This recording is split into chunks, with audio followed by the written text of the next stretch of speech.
సరిపోవు తెలంగాణ టీడీపీలో. Okay sir, Jaganmohan Reddy గారు సైలెంట్ మోడ్లో ఉన్నారా? ఎందుకు ఎక్కువగా బెంగళూరులో ఈయన మకాం వేస్తున్నారు? వైసీపీ ఈ కోర్ టీం అంతా కూడా ఎక్కడికి పోయింది? అరెస్టుల భయమా లేకపోతే వేరే ఏమన్నా వ్యూహాలు రచిస్తున్నారా? ఇది పెద్ద ఎత్తున జరుగుతున్న చర్చ. అరెస్టా అని చెప్పడం చాలా కష్టం. ఓకే, ఇప్పుడు కమ్యూనిస్టులాగానో లేకపోతే ఇంకొన్ని ప్రజా సంఘాలలాగానో ఎలవేళలా సమస్యల మీద లేవనెత్తేసి ధర్నాలు చేసి అవి చేసి అంత హడావుడి పడక్కర్లేదు. మళ్ళీ ఎన్నికలు కాస్త దగ్గరకు వచ్చినప్పుడు లేకపోతే అటు సందర్భం వచ్చినప్పుడు చేయాలి, కానీ ఊరికే వనరులు ఖర్చు పెట్టుకోకూడదు అనేది ఒకటి. రెండోది ఎవరు పెట్టాలి? ఇప్పుడు వైసీపీలో ఎదురు డబ్బులు ఏ ప్రయాసాలు కోర్చి పని చేసేవాళ్ళు ఎంతమంది ఉన్నారు? ఎక్కువ మంది లేరు. అలాంటి అవకాశం కూడా జగన్ ఆలోచన ఏంటో ఆయన ఆచరణ ఏంటో ఏం చేయమంటారో ఎవరికి చెప్పలేదు. అంతకుముందు అన్ని సకల శాఖ మంత్రి అనిపించుకున్నటువంటి సజ్జలేమో ఇప్పుడు కనిపించట్లేదు. ఎందుకు ఎక్కడున్నారో అదంతా వేరే చర్చ. కారణం ఏదైనా కానీ అప్పుడు సలహా ఇవ్వకపోయినా సన్నిహితంగా ఉన్న అజయ్ కల్లం లాంటి వాళ్ళు కూడా వచ్చేసి అసంతృప్తిగా బయట మాట్లాడుతూ ఉన్నారు. సో ఇలాంటి సమయంలో ఈ స్తబ్దత, శూన్యత ఊహించదగిందే. కానీ మీరు అన్న అరెస్టుల భయంతో పాటు ఎందుకు ఊరికే అంత హడావుడి పడక్కర్లేదు, హైరాణ పడక్కర్లేదు అనే ఒక ఫీలింగ్ కూడా ఉండాలి దీంట్లో.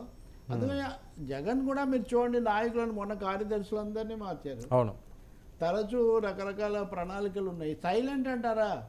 ఆయన ఎప్పుడైనా కానీ ఆ సిద్ధం సభలో లేకపోతే ఆ సభల్లో మాట్లాడటం, మిగిలిన సమయం అంతా అక్కడ ఉండటమే కదా. ఆయన ఎప్పుడు పెద్దగా జనాల్లోకి వచ్చి మీడియాతో ఎప్పుడు మాట్లాడలేదు.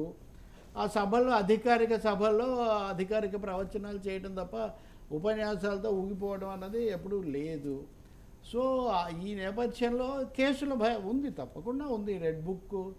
ఆ రెడ్ బుక్ తాలూకు నీడలు అవి కూడా గట్టిగా అవి కనిపిస్తూ ఉన్నాయి. అనేక మంది కేసులు ముందస్తు బెయిళ్ల కోసం వెళ్ళేవాళ్ళు వెళ్తున్నారు. కొంతమంది ఆ పనుల్లో కూడా ఉన్నారు, మీరు అది కూడా లెక్కేసుకోండి. ఇంకొంతమంది ఏమో షాడో వీడియోలు సప్లై చేసే పనిలో ఉన్నారు. ఇప్పుడు దాదాపు తెలుగు మీడియాలో సగం సమయం వీటికే సరిపోతుంది కదా.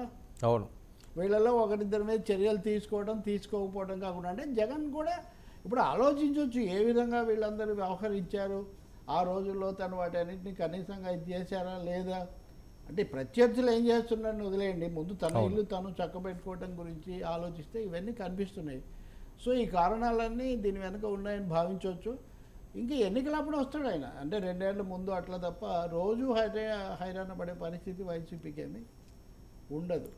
ఇంకా మిగిలిన వాళ్ళు అంటారా ఇందులోనే ఉండడమా, పార్టీ మారడమా అని ఇలాంటి లెక్కలు చేసుకుని ఉంటారు. ఇన్ని కారణాల వల్ల వైసీపీ శిబిరంలో కొంత స్తబ్దత ఉన్నమాట నిజమే. కాకపోతే ఈ రెడ్ బుక్ తర్వాత టీడీపీ స్థానిక నాయకులు వాళ్లకు మధ్యలో జరిగే ఘర్షణలో అనివార్యంగా కొన్ని చోట్ల ఆ దాడులు వాటిని ఎదుర్కోవటం కోసం అక్కడ స్థానిక పరిస్థితులను బట్టి బయటికి రావడం, కొంతమంది ఏమో కేసుల్లో ఆధారాలు దొరకకుండా చూసుకోవటం, ఇట్లా రకరకాల పనుల్లో ఉన్నారు. మీరు అన్నట్టుగా అరెస్ట్ మధ్యలో ఉన్నారు వాళ్ళు. అన్రెస్ట్లో ఉన్నారు నిజం చెప్పాలంటే. అరెస్ట్ కాదు అన్రెస్ట్లో వైసీపీ శిబిరం ఇప్పుడు ఉంది. ఇట్ టేక్స్ టైం, డెఫినెట్గా టైం తీసుకుంటుంది.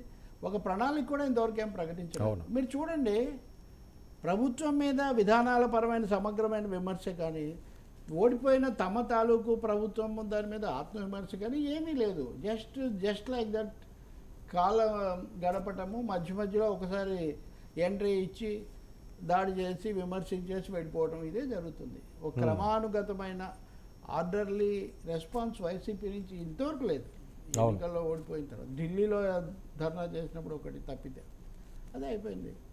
సో పరిస్థితి ఏం మారలేదు కదా. మరి ఇప్పుడు ఢిల్లీ ధర్నా తర్వాత ఏమైనా ప్రశాంతత వచ్చింది, దాడులు తగ్గాయి కాబట్టి మేము అదేం కాదే. అంటే కదలడంలోనూ కూడా విఫలత కనిపిస్తుంది. ఎవరుంటారు, ఎవరు పోతారు, ఇవన్నీ పరస్పర అవిశ్వాసం కూడా పెరిగినట్టే కనిపిస్తుంది. సో శిబిరంలో అయితే గుబులుగానే ఉంది. పోయిన తర్వాత అది ఎప్పుడూ ఉంటుంది కదా, గుబులు అనండి, సెగలు అనండి, దిగులు ఒకటి ఉంటుంది తప్పకుండా. గుబులేమో కేసులు, రెడ్ బుక్, ఈ సమస్యలు ఇవన్నీ. మూడోది వీడియోలు, టీవీ ఛానల్స్ ఎప్పుడు ఏది బయటకు అదొక సమస్య. సో ఇదంతా ఉంది కాబట్టి దానివల్ల వస్తున్నటువంటి శూన్యత ఇది. ఈ సమయంలో జగన్ స్వతహాగా ఒక నాయకుడిగా ముందుండి ఇవన్నీ లేవనెత్తి రోజు ఇంటరాక్ట్ అయ్యి అది కాదు కదా. ఎప్పుడో యథాలాపంగా ఒకసారి వచ్చి మాట్లాడటం, మళ్ళీ వెళ్ళటం, అంతవరకే. పైగా మీడియా కూడా ఆయన ముఖ్యమంత్రిగా ఉన్నప్పటికంటే ఇప్పుడు కొంచెం ఎక్కువ పబ్లిసిటీ ఇస్తున్నట్టుగా ఉంది, నెగిటివ్గా పాజిటివ్గానే. కరెక్ట్. అపోజిషన్కి ఎప్పుడూ వస్తుంటుంది కాబట్టి ఇప్పుడు ప్రత్యర్థులు కూడా ఆయన ఏదైనా మాట్లాడితే చూపించి దాని మీద విమర్శ చేస్తున్నారు. వాట్ హ్యాపెన్స్ చూడాలి. ఇంకో 6 నెలల వరకు ఏం పెద్ద నాటకీయమైన పరిణామాలు మీరు చూడలేరు. అయితే క్షేత్రస్థాయిలో ఇలాగే ఉందనుకోకండి. మనం ఏంటంటే మీడియాలో రిఫ్లెక్షన్స్, మీడియాలో వీటి బట్టి మనం చూస్తుంటాం, కానీ క్షేత్రస్థాయిలో మటుకు పథకాలు అందకపోవడము, స్థానికంగా ఉన్న నాయకులు అలజడి ఉంది, వాలంటీర్లు ఉంది. ఉదాహరణకు వాలంటీర్లు కూడా అంతే పెద్ద నెట్వర్క్ ఏర్పాటు చేసుకున్నాడు కదా, ఇప్పుడు అదంతా ఖాళీ అయిపోయింది. 2 నెలల నుంచి జీతాలు లేవు. సచివాలయాలు ఏం చేస్తాయి అనే సమస్య ఉంది.